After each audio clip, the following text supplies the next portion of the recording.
আসসালামু আলাইকুম ভিউয়ার্স, আশা করি সবাই ভালো আছেন। আজকে নিয়ে আসলাম বাংলাদেশ ফায়ার সার্ভিস ও সিভিল ডিফেন্স অধিদপ্তরের যে ফায়ার ফাইটার পদে যে শারীরিক যোগ্যতা পরীক্ষায় অংশগ্রহণ করেছিলেন খুলনা ও চট্টগ্রাম বিভাগের প্রার্থীগণ, তাদের পরীক্ষার ফলাফল নিয়ে। তাই ভিডিওটি আপনার জন্য খুবই গুরুত্বপূর্ণ হতে যাচ্ছে। ধৈর্য সহকারে শুরু থেকে শেষ পর্যন্ত দেখুন এবং যে নতুন বন্ধুরা দেখছেন অবশ্যই আমার চ্যানেলটি সাবস্ক্রাইব করে পাশে থাকা বেল বাটনটি অন করে দিবেন এবং ইতিমধ্যে যারা করেছেন তাদেরকে অসংখ্য ধন্যবাদ। বন্ধুরা, এখানে আপনাদের রোল নাম্বারটি মিলিয়ে নিন। যে কুষ্টিয়া জেলা আছে, এখানে কুষ্টিয়া জেলার রোলগুলো আপনারা মিলিয়ে নিন। তারপর চুয়াডাঙ্গা, মেহেরপুর, ঝিনাইদহ, মাগুরা সকল খুলনা জেলার সকল জেলার রোল নাম্বার এখানে আছে। আপনারা স্কিপ করে করে এখান থেকে মিলিয়ে নিন।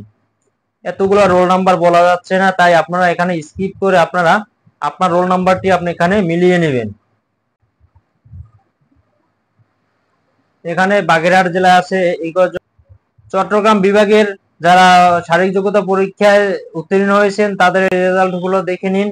ব্রাহ্মণবাড়িয়া, কুমিল্লা, চাঁদপুর, লক্ষ্মীপুরের, নোয়াখালী, ফেনী, চট্টগ্রাম, কক্সবাজার, খাগড়াছড়ি, বান্দরবান দেখুন।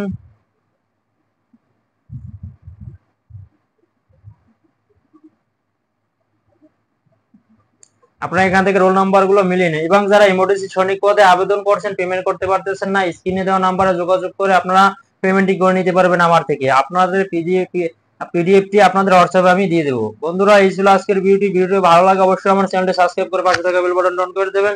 ইতিমধ্যে যারা করেছেন তাদেরকে অসংখ্য ধন্যবাদ।